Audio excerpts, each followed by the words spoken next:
Mới đây, nhất có một clip ghi lại hai cô gái người dân tộc Mông đi uống rượu bia say. Và rất say không thể đi đứng được rồi. Còn kéo theo cả mấy anh thanh niên.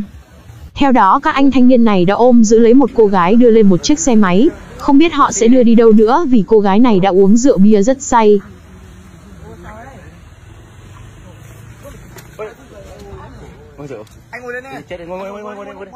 Rồi còn cô gái mặc chiếc váy màu trắng này nữa, nhìn bộ mặt dáng người có vẻ xinh xắn.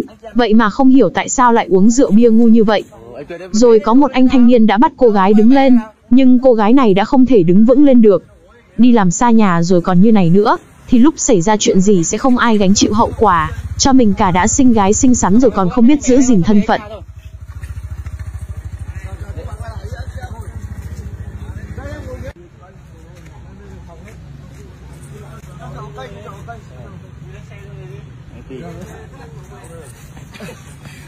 Mời cái lúc em đi chợ vậy mấy. Cái lúc em đi chợ gặp bắt đầu đi vào.